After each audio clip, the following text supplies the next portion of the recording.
Ya, gerakan melawan terorisme muncul pasca tragedi maut di Rutan Salemba, cabang Makobrimob Kelapa II.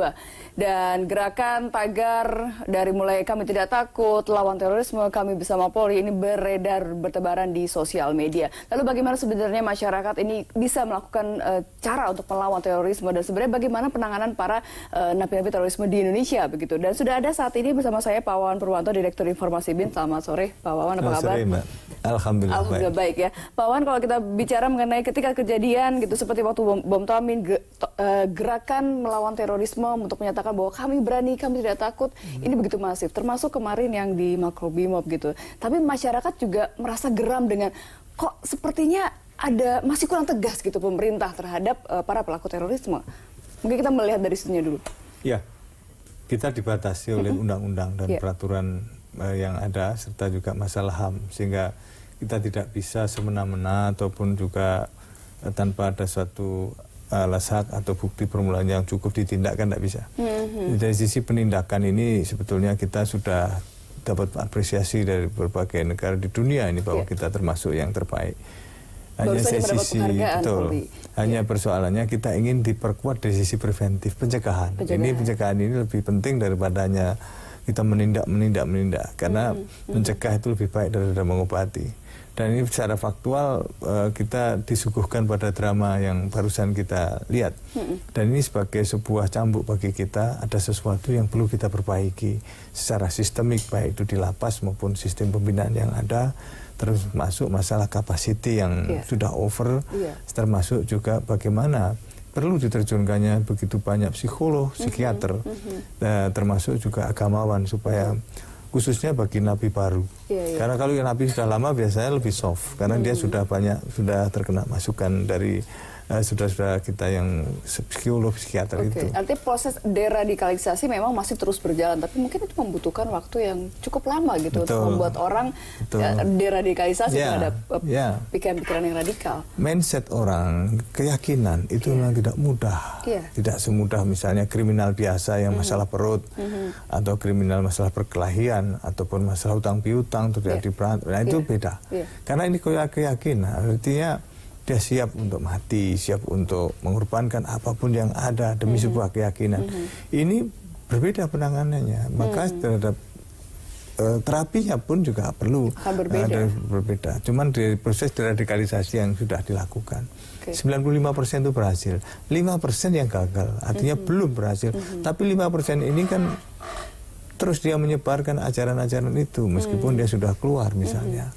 Oleh karenanya, kita harus bareng-bareng dari semua elemen termasuk keluarga, orang terdekat, termasuk kawan-kawannya, termasuk tetangga-tetangga yang ketika ini sudah dibebaskan setelah selesai menjalani pidananya, jangan dijauhi. Rata-rata sekarang kan dijauhi, karena mungkin tetangga itu takut. Dan akhirnya dia kembali ke komunitasnya lagi. Nah ini yang terjadi. Kalau tadi dikatakan sebenarnya yang baik adalah bagaimana pencegahan, tapi pencegahannya seperti apa? Apa yang bisa dilakukan? Karena kita tidak tahu sasarannya mereka, orang-orang baru yang mau direkrut misalnya itu siapa saja gitu kan? Karena mereka mungkin ada random atau mereka melihat katanya misalnya kalau ada mahasiswa-mahasiswa yang mungkin lagi galau mencari jati diri, mereka didekati begitu dan segala macam. Karena kalau dilihat rata-rata semakin lama semakin muda justru usianya, sangat penting sekali. Memang medsos ini juga sangat memberikan jalan untuk bagaimana mereka masuk. Dan kemarin hasil penelitian di Badan Intelijen Negara ada 39% mahasiswa yang sudah terpapar adanya ajaran radikal itu. Salah satunya adalah dari media sosial itu. Dan yang berikutnya dari pergaulan, dari sistem mereka membahas dari kelompok ke kelompok, kemudian dari upaya keingintahuan yang sudah dispread dari Timur Tengah secara letterbox bahkan juga beredarnya terjemahan-terjemahan tanpa ada suatu filtering.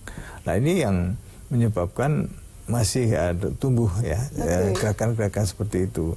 Nah kalau tadi ditanyakan bagaimana pencegahan? Pencegahannya adalah salah satunya kita memperkuat undang-undang yang ada ini kan mau direvisi, diharapkan segera bisa baik karena apa?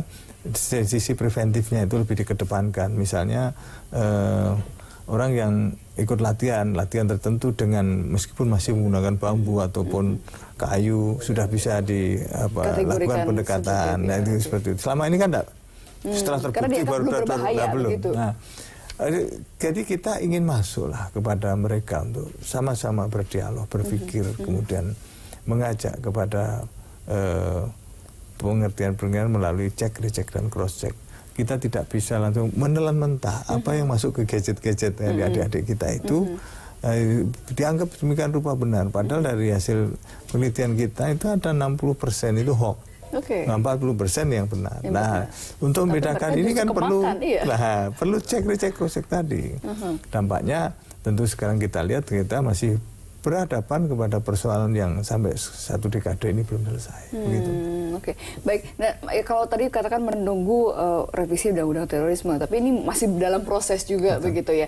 Masyarakat sendiri apa yang bisa dilakukan untuk melakukan pencegahan atau melawan teroris? Ya, masyarakat harus tahu apa yang dilakukan oleh putra-putrinya, adik-adiknya, kemudian juga tetangganya, dari perkumpulan-perkumpulan yang kira-kira menyimpang, ada sesuatu yang dirahasiakan, ada sesuatu yang disembunyikan, tidak terbuka, kumpul malam-malam, kemudian pulang masuk pakai helm di dalam, kemudian semua serba. Ini sudah mulailah orang sense of security itu segera itu ditindaklanjuti melalui orang terdekat, RT RW, Babinsa, Babin Kaptipmas.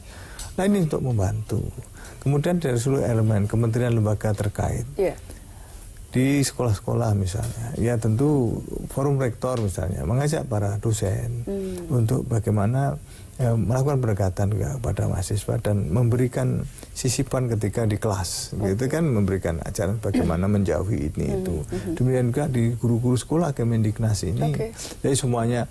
Kemudian juga kementerian lembaga lain, Kemendagri, Majelis Ulama, Kementerian Agama, Kementerian Sosial dan lain-lain. Jadi seluruhnya seluruh stakeholder. Oke, baik, kita akan lanjutkan kembali perbincangannya Pak Wawan. Kami akan kembali usai pariwara, tetaplah bersama kami di Ada Berita Petang. Terima kasih Anda kembali bersama kami. Pemirsa, 13 tahanan teroris yang dititipkan di rutan Mapolres Jakarta Selatan pasca kerusuhan di Makobrimob Kelapa II Depok. Dan untuk mengetahui situasi saat ini, di lokasi telah ada rekan kami Reva Fardani yang akan melaporkan langsung dari Polres Jakarta Selatan. Silakan Reva dengan laporan Anda. Ya, terima kasih rekan dulu dan pemirsa. Saat ini kami sedang berada di Polres Metro Jakarta Selatan dan pasca kerusuhan aksi teror di Makobrimob Kelapa II Depok, Jawa Barat beberapa waktu lalu, Jenderal Pol Tito Karnavian menginstruksikan kepada seluruh jajaran kepolisian untuk lebih meningkatkan keamanan di wilayah mereka masing-masing. Dan salah satunya yakni berada di Polres Jakarta Selatan, yang dimana memang di rutan Polres Jakarta ini sebelumnya telah ada penanganan teroris dari tim Densus 88. Dan berdasarkan informasi yang kami dapatkan, Kapolres Metro Jakarta Selatan, Kombes Pol Indra Jafar, menyatakan bahwa kurang lebih ada 13 tahanan teroris yang memang telah dititipkan di rutan Polres Jakarta Selatan ini. Dan pengamanan ke-13 narapidana teroris ini pun dilakukan oleh Densus 88 serta dibantu juga oleh tim dari Polres Jakarta Selatan serta oleh Satuan Brimob. Terkait dengan pengamanan ini, seluruh kendaraan dan juga pengunjung yang memang ingin memasuki wilayah dari Polres Jakarta Selatan diperiksa secara ketat dan juga detail. Dan seperti yang dapat Anda saksikan di layar kaca pemirsa, ada beberapa kendaraan taktis yang memang telah disiagakan, serta juga terlihat pihak kepolisian yang memang dibantu oleh Satuan Brimob berjaga dengan ketat di depan pintu masuk Polres Jakarta Selatan. Dan dengan adanya titipan tahanan teroris ini, Polres Jakarta Selatan pun terus memperketat penjagaan baik di luar ataupun di dalam markas Polres Jakarta Selatan ini. Dan tidak hanya itu, polisi juga memperketat penjagaan dari tahanan teroris yang memang telah dititipkan oleh tim Densus 88 ini di sebelumnya di rutan Polres Jakarta Selatan ini. Dan Kombes Pol Indra menambahkan pengamanan para tahanan teroris ini pun di bawah dari Densus 88 anti teror, baik dari penyidikan hingga kewenangan untuk siapa saja yang boleh menjenguk dari tahanan teroris ini pun menjadi wewenang dari Densus 88. Dan demikian informasi yang dapat kami sampaikan kepada Anda langsung dari Polres Metro Jakarta Selatan. Kembali ke studio rekan Lulu. Baik, terima kasih Reva dan selamat kembali bertugas. Saya lanjutin kembali perbincangan dengan Pak Wawan. Tadi kalau dikatakan memang harus seluruh gitu, shareholder harus berperang melawan terorisme. Tapi kemudian ketika masyarakat mengetahui ada gelagat mencurigakan, nah seperti apa sih gelagat mencurigakan? Karena jangan sampai kemudian masyarakat justru saling curiga gitu kan. Waspada penting, tapi bagaimana kemudian ini dikatakan oke, kita patut mencurigai, kita harus melapor kemana dan segala macamnya. Iya, kalau mencurigakan itu kan sesuatu yang tidak wajar, yang mestinya orang tinggal di situ mestinya lapor ke RT RW, nggak lapor, ini kan harus ditegur ya. Jadi tegur juga secara baik-baik. Kemudian juga kalau misalnya tiba-tiba dia keluar malam masuk juga malu, kembali terus langsung menutup diri, tidak malu ke tetangganya. Setidaknya kita patut curiga ada apa di balik itu semua. Kemudian kehidupan juga sehari-hari ada sesuatu yang biasanya yang ditutup-tutupi di balik ini. Dari posisi pelaksanaan ritual-ritual religi itu kan juga tidak wajar gitu ya. Itu mesti juga harus ada apa kita telisik di lingkungan ini. Harus kepo gitu ya masyarakat. Paling tidak itu ke RT RW dulu, biar RT RW nanti juga akan bicara dengan Babinsa, Babinkamtibmas di tingkat lokal kan itu, di desa juga, di kelurahan. Akhirnya terus paham itulah.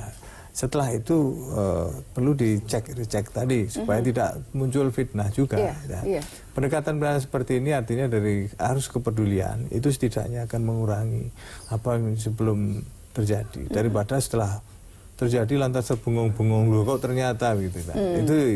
Itu yang dinamakan akibat kita sering tidak peduli. Di kota-kota besar sering terjadi seperti itu. Tapi pasca adanya kejadian demi kejadian ini sudah sering diingatkan supaya mereka mau mengerti gitu, apa yang terjadi gejolak di lingkungannya.